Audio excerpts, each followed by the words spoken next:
Ամիսներ առաջ Հանրապետության հրապարակում բողոքի ակցիայի ժամանակ ոստիկանի կողմից ապտակ ստացած 67-ամյա Հակոբ Նազարի Դեխնավին արդարադատության հույս չունի։ Պատմում է, որ անցած 2 ամսում 3 անգամ կանչվել է հարցաքննության, դատաբժշկական փորձաքննության է մասնակցել, սակայն տեսախցիկների առջև բռնություն գործադրած ոստիկանին մինչ օրս մեղադրանք չի առաջադրվել։ Ինքը ընդունեց, որ հարվածել եմ եւ ավելացրեց ամենակարևոր խնդիրը, որ իբր թե ինքը վատ հոգեկան վիճակում է եղել եւ իմ հարցը սա էր, դու ոնց էիր վատ հոգեկան վիճակի, դե գժի թուղթ բերեիր հետդ, բայց եթե նույն վիճակի էր, ինչու էր աշխատանքի։ Եվ ինքը ասում է, ինձ բերեցին այդ վիճակի տվյալ երեխաները։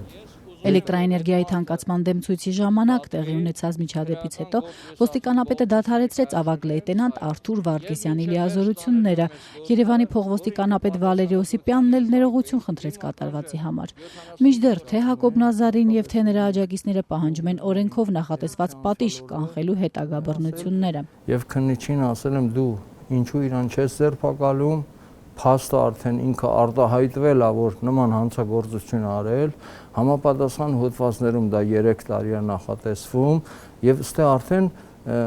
կասկած չի կարող լինել, որ ինքը եթե հանցագործություն արել, պետք է հիմա նստած լինի։ Իսկ քննիչը ասում է ինքը ելքեր է փնտրում, իբր թե կարողանա տակից դուրս գա, որ նման բան չի արել։ Ինչ է նշանակում ելքեր է փնտրում, հանցագործին դու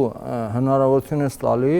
ելքեր փնտրելու, որպեսզի տակից դուրս գա։ Ես համոզված եմ, որ այդ պատասխանը, որ ինքը ինձ տալիս է, նույնն է։ Նույն պատասխանն է, ինչ որ ես մտածում եմ, այսինքն հանցագործին հնարավորություն տալ, որ տակից դուրս գա։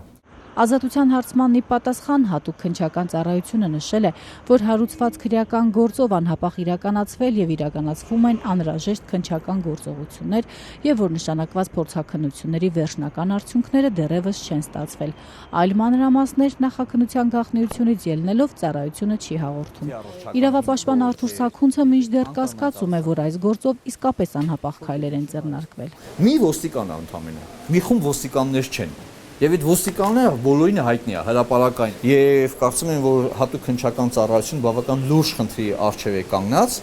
եւ իր գործողությունը ցույց է տալիս, որ ինքը այնքան էլ հակված չի արդյունավետ եւ ողջամիտ ժամկետներում քննություն կատարելու, որովհետեւ առնվազն բավարար է ժամանակը ոստիկանին որպես մեղադրյալ ներգրավելու։ Քաղաքացիների նկատմամբ բռնություններ գործադրելու մեղադրանքով այս տարի որևէ ոստիկան քրեական պատասխանատվության չի ենթարկվել։ Բաղրամյանի ցույցերի, որդեկորույս մայրերի դեպքերով մի քանի ոստիկան ենթարկվել է կարգապահական տույժի։